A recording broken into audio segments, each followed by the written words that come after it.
So without further ado, please welcome our first guest, ClearPath's CEO Jeremy Harrell.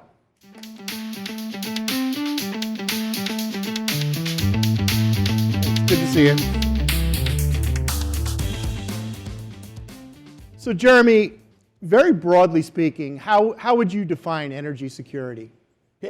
So my name is Jeremy Harrell, CEO at ClearPath, and ClearPath's mission is to drive technological innovation to accelerate technologies we know we need to meet our energy and environmental needs. So everything from scaling new technologies like advanced nuclear and geothermal to building blocks of the economy like cement, steel, fertilizer.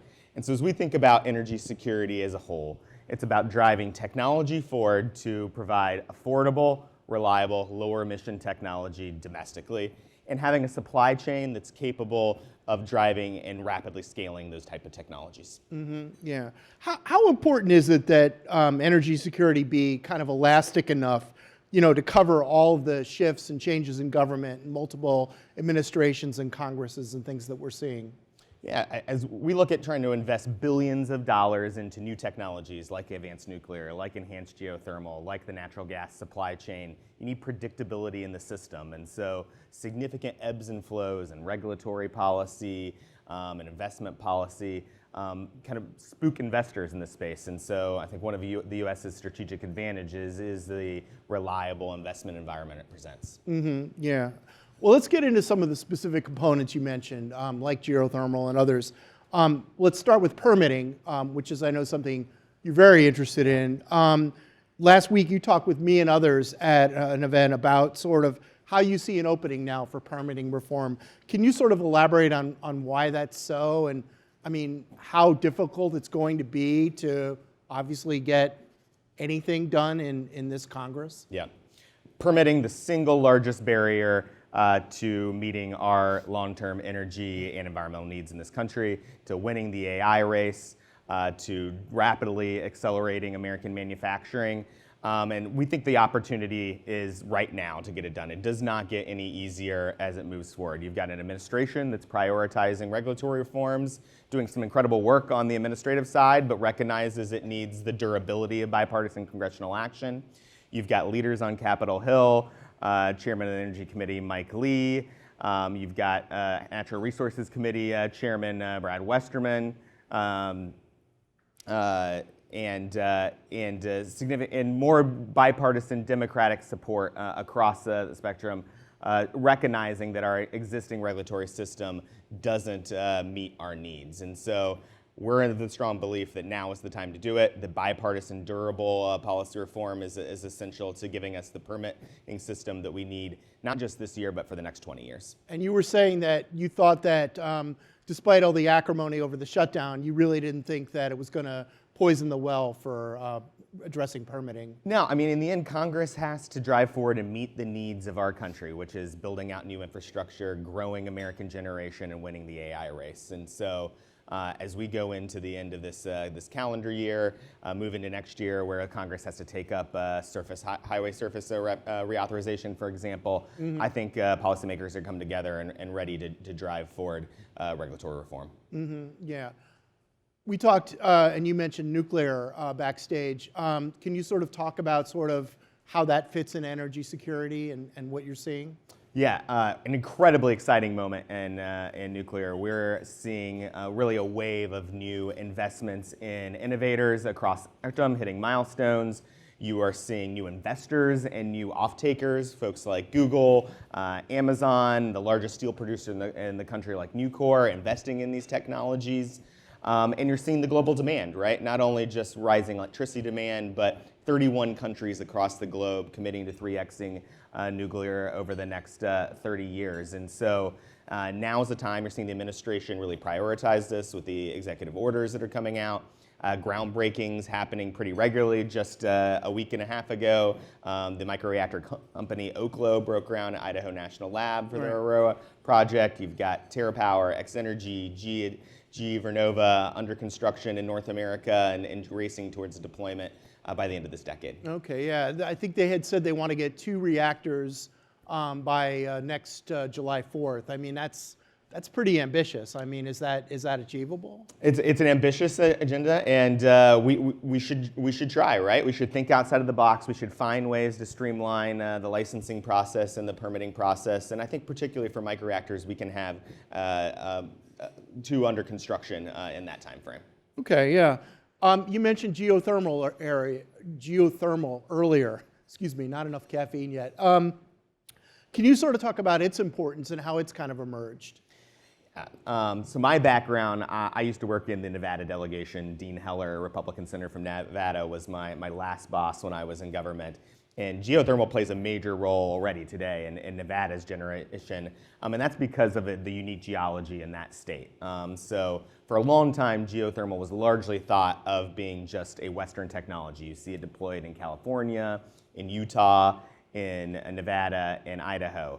This next generation of technology, innovators like Fervo, for example, are really changing that paradigm. Mm-hmm. They're willing to be able to drill deeper and find and really ensure that there's a broader aperture across the country to deploy these technologies. And that technology has the attributes that we need in this rising demand moment. It's 24/7 power, it's zero emission, it's reliable, and it can be sited in pretty much any place that you can do that deep drilling. And so we're really optimistic about the role that geothermal is going to play in meeting our rising electricity needs. Okay, yeah. Well, speaking of electricity, you've also talked about transmission as being an important component of energy security. And now, just the other day, FERC now appears to have a Republican majority.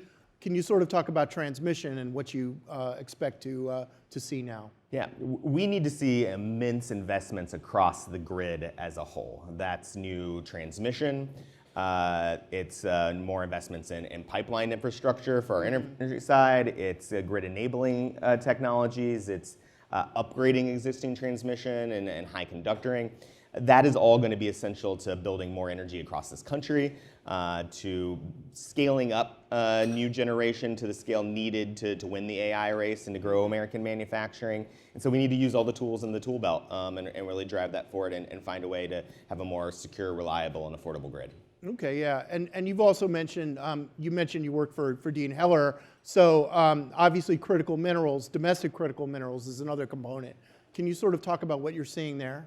An immense amount of momentum. I remember, for example, the Lithium Americas project was something I heard over a decade ago, right. And we were trying to deal with a critter called sage grouse to get that project permitted. So really excited to see that moving forward.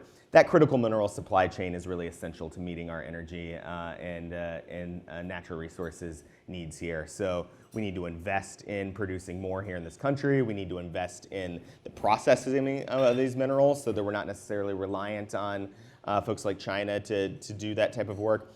And we need to be investing in the technologies that maybe don't have as much earth-abundant resources, right? And so that we can use the limited resources we have that we absolutely need to maximize for their highest, best use. Okay, great.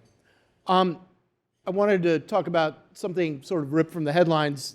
Big story right now everybody's following is the DOE cuts to billions of dollars of projects that were funded through the IRA and the infrastructure law. How do those cuts fit into this discussion of energy security? Yeah, the DOE can play an essential role in driving new technology forward here, cost shares, partnerships, and so we've seen things like the Advanced Reactor Demonstration Project lead to that first build of X-Energy's high-temperature gas reactor in Texas, Bill Gates and TerraPower's first reactor in Kemmerer, Wyoming, and so we do think that model is important. And naturally, the department is trying to evaluate and see projects that the previous administration had made awards on. They're leaning into using the loan program office to try to invest. Seen some deals already start to be amended and drive forward. And so I think the key is to see what do they do with these resources after they've kind of finished this review at the Department of Energy. Because they have billions of dollars of resources at their disposal. They've already started to reissue FOAs in some camps. So the small modular reactor program, for example, they're soliciting ideas on grid infrastructure. And so I think this next 18 months is going to be really critical, and we'll get the answer to that question of how they leverage those resources that Congress, bipartisan, in a pretty overwhelming way, provided them to try to drive energy security. Okay. I wanted to bring up something you said when you testified before Congress in 2022. You said, quote, energy security and climate action do not have to be mutually exclusive. Do you still feel that way? I 100% believe that. I think that it's a false choice to say that we can have an energy abundant and energy secure world and not have a low emission world. We see huge opportunity in technologies like advanced nuclear, like geothermal, energy storage, carbon capture, and we're seeing those technologies take off here in the United States. And so the US needs to go on offense. We need to deploy these technologies here, and we need to market those products globally to assert our geopolitical influence, contribute to meeting the global energy system, and what I think overwhelmingly will result in a lower emission world. Okay, you didn't mention wind and solar, but I mean, obviously they've kind of fallen out of political favor with this White House, but how do they factor in? Wind and solar are a significant piece of the puzzle too. We needed to build all of new energy resources, and so I think we're going to still see investments in that space, growth. And we really need an influx of this new kind of what people call clean firm or base load technologies like nuclear, geothermal, hydropower. And so that's where ClearPath focuses its energy, because we see the massive need for investment, and it's an opportunity for the US to lead globally. Okay, great. Well, we're almost out of time, but I wanted to resurrect what has become sort of an informal Axios tradition. When we have a new employee, we always ask them when they get up and are introduced to everyone on the staff to tell us one fun fact about themselves. So why don't you tell us one fun fact about yourself?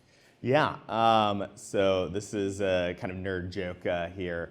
So when I was a kid, I played this game called Magic the Gathering. It's kind of a card game, sort of Dungeons and Dragons-esque. And I used to travel around the Midwest with my dad. It was like kind of instrumental in my building my relationship with my dad over my life. And I actually competed at both the US Championship and the World Championship for juniors in that card game. And so chief nerd, age 10 to 14. I'm sure it gave you valuable preparation for dealing with the world of politics. Absolutely, absolutely. All right, well, Jeremy, we're out of time, but we'll have to leave it there. But thanks again for joining us to talk about these very important issues. Thanks again.